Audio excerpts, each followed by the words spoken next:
The next question is, what order do these apply in? How do I know what's going to actually show on my page if I have all three, an internal, inline, and external style sheet? So I want to show you. Let's go to the example external style sheet CSS, and let's change the color of the font in the H1. So I'm going to go ahead and put a new color, and I'm going to go ahead and choose like aqua. Sure, sounds great. And I'm going to put a semicolon. So here's what's applying. If we save this, which by the way, you can see it now has an asterisk right here, so I can hit Control S to save and it'll save it, and I go back to my source code. Here's the order it's applying in. First, it's applying what it sees first. So it sees this style, internal style, first. Then it sees the external style sheet. Then it reads the inline style. So right now we have the color red, the color purple, and third example heading. The color red and purple are overwriting the aqua that is coming from the external style sheet because the external style sheet is red on line 10, but then the internal style is red after that. So what's most recently been read and what is highest priority, which is an inline style, will be applied.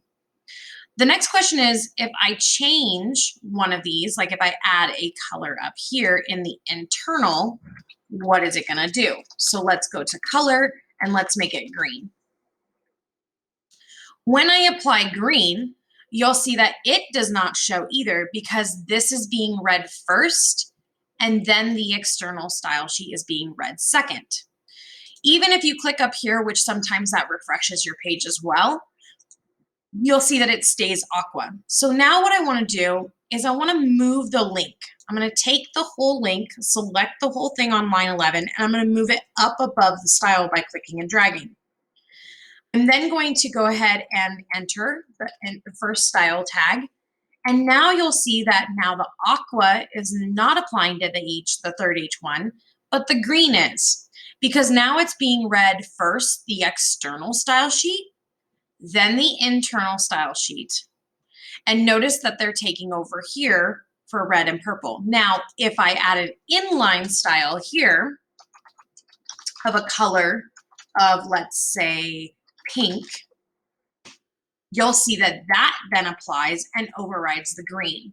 So it's read in the order that it's listed, but the inline style is always king and takes over.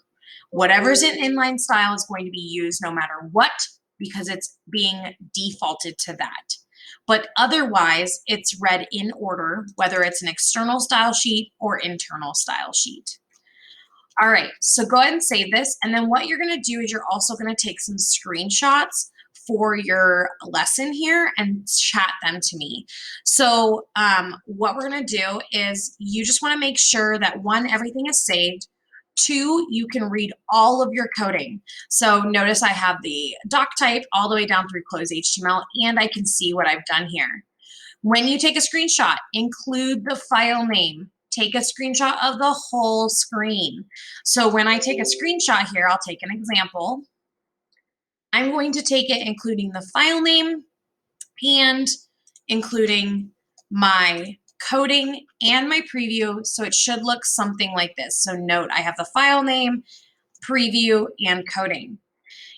If I want to take a screenshot of my CSS, I'm going to go click on the CSS file and do the exact same thing, taking a screenshot of everything, including the file name. This allows me to see a lot of information and help you with any errors that I may see. Make sure you save this, because next we're going to go back to our index file for our website and put that CSS back in.